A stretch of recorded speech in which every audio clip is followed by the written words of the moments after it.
everyone, it's Abigail, and today I wanted to talk a little bit about 5 common branding mistakes that tend to hold people back and stops them from moving forward with their brand. It's hard to know everything when you're first starting, and you don't need to expect to know everything unless you have a coach working with you side by side, which is not something that happens very often with people who are just starting their brands. So these are 5 really common mistakes that if you can get past these, you're going to see a lot of growth in your brand. The first, and probably the most common, is not actually knowing what a brand is. And that comes with people just having a logo and saying that the logo itself is their brand. And that's very limiting to you as a business owner, because a brand is so much more than that. It's who your ideal client is, it's your values, it's what you believe in.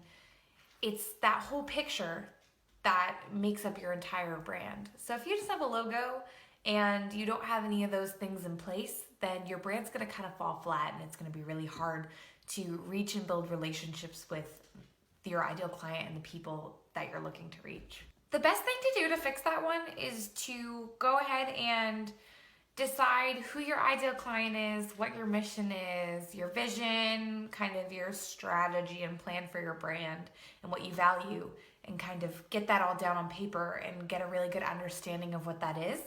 And then take a look again at your logo and your color palette and maybe some of the visual elements that you've created for your brand, and see if those things match up. And if not, you might have to reevaluate and might have to redesign your logo or change up your social media images.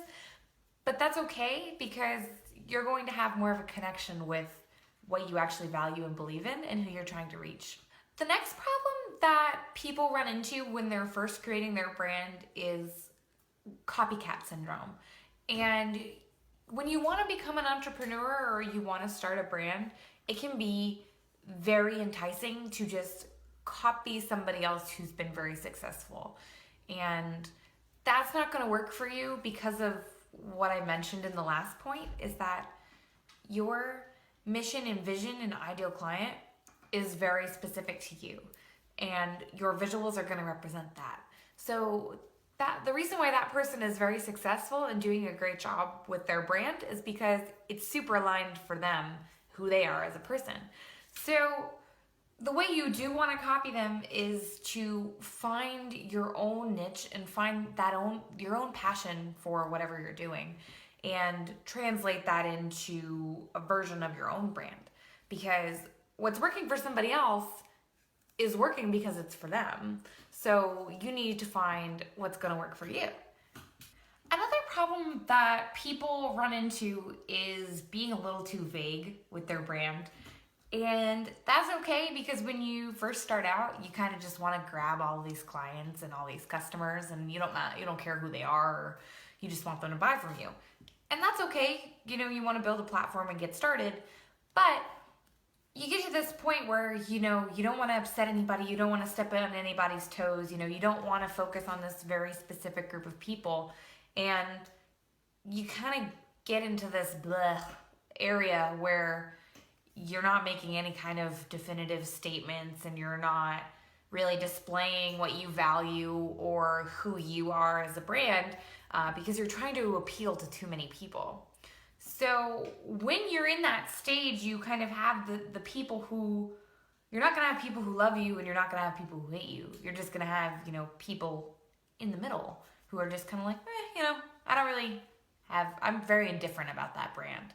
But when you start centering around the certain group of people and the certain type of person and the certain attitude and values, you're going to start attracting people who are like, well, yes, I am so engaged with this brand. They get me. We're so connected. And those are the people who are going to turn around and tell their friends and family members or people that they interact with about you. And that's going to give you a lot more growth than just being kind of vague and bleh and not working to build relationships with that certain group of people. So kind of coming off of that is a lot of people don't end up having consistency in their visual brands right away. And this is a really easy fix. All you need to do is just make sure that you have a clear picture of what your brand looks like visually. And this is called a style guide. And it's a great resource for you as a business owner to look at and say, this is what my logo looks like. These are the colors that I'm going to use in my brand. These are the fonts that I'm going to use. These are the kinds of patterns and images that I'm going to use in all of my social media, on my website, in my Facebook cover photo, in my print mail and print pamphlets and things. Everything needs to be derived from the information on that style guide. So you're not just willy-nilly picking oranges and yellows and pinks and greens when you're making a social media profile. You can just go look at your style guide and say, this is the color that I want. This is my brand color. I'm going to use this in all of my images. So when you have that guide to follow, it gets a lot easier to understand what elements you should be using in all of your brand materials, and you don't run into that issue of being super inconsistent. The last issue that I think that a lot of people run into is spreading themselves way too thin and the quality of your content suffers. So make sure that you have a clear plan for what you're going to be doing with your brand, and make sure that you really know the kind of person that you're reaching out to and that you're trying to build relationships with, who is your ideal client. And you don't need to have a Snapchat and a Pinterest and a Facebook and a Twitter and an Instagram and a whatever social media is coming out this week. You just need to focus on the one or two platforms where that person is really hanging out and figure out how to reach them and what they're responding to, so that you can deliver the most quality content to the right person, and that's gonna give you a lot more growth a lot faster. So don't worry about having to be everywhere all the time.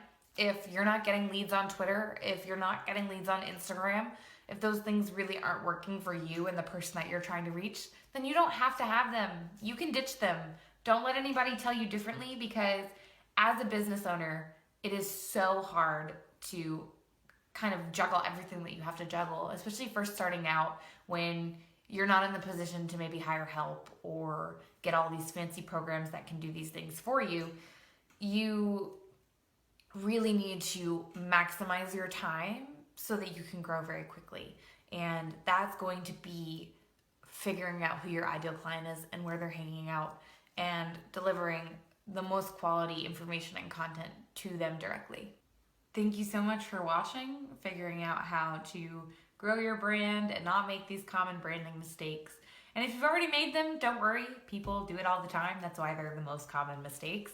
But if you're willing to make those changes and you can, reflect on yourself and say, hey, that sounds like me, I need to make a change, then you're going in the right direction and you have nothing to worry about. If you have any questions, comments, concerns, leave a comment below and I would love to hear from you.